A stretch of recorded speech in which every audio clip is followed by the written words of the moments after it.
Bonjour à tous, aujourd'hui je vais vous faire une petite vidéo pour vous expliquer pourquoi le jeu Detroit Become Human a toujours un problème de crash. Le jeu crash, le CPU pense à 100% puis le jeu arrête de fonctionner complètement. Euh, Dans le fond, j'ai fait mes petites recherches sur internet. Puis dans le fond, ce qui cause le problème, c'est le dernier driver de GeForce Experience. Dans le fond, la seule affaire à faire, c'est installer l'ancien driver d'NVIDIA qui est le 446. Attendez. Dans le fond, vous allez sur nvidia.com GeForce Driver. Je vais vous mettre le lien dans la description. Moi, j'ai une 2080 français. GeForce Game Ready Driver. Je vais rechercher. Dans le fond, le dernier driver en date de ma vidéo, le 5 juillet 2020, c'est le 451.48.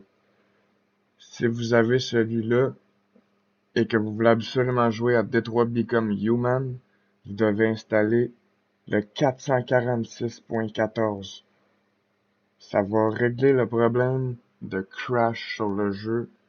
J'y croyais pas, mais c'est incroyable le jeu. Je pensais le désinstaller parce que le jeu plantait tout le temps.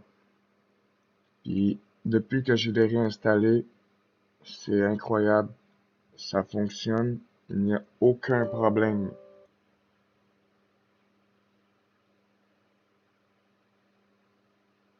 Je vais vous faire une petite démonstration vite à la place.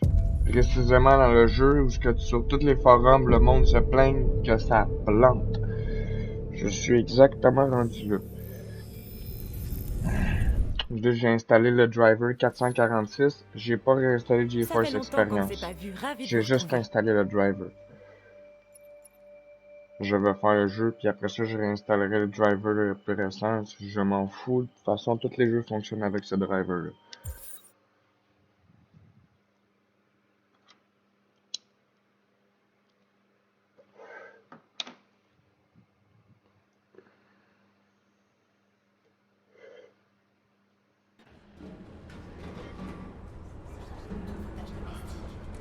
Je pense que certains qui ont expérimenté le problème de crash savent que cette place particulière crash. Oh, pardon. Excusez-moi.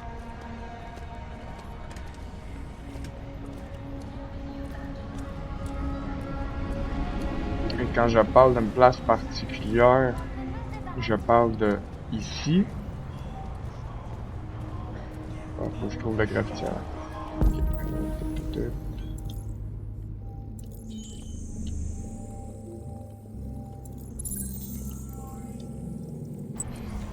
Mais oui.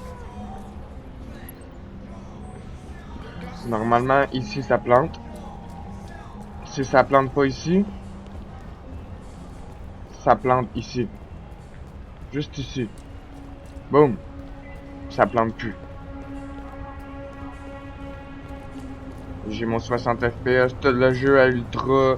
J'ai un RTX 2080 avec un Ryzen 7 1700, 8 cœurs double à 3.7 GHz. Je blâmais mon Ryzen 7 de monter à 100%, mais le processeur a aucunement rapport. Si vous avez une carte graphique AMD, par exemple, je peux pas vous aider. Il apparaît qu'il y a beaucoup de problèmes avec ce jeu-là, avec les cartes AMD. Mais si vous avez une carte NVIDIA,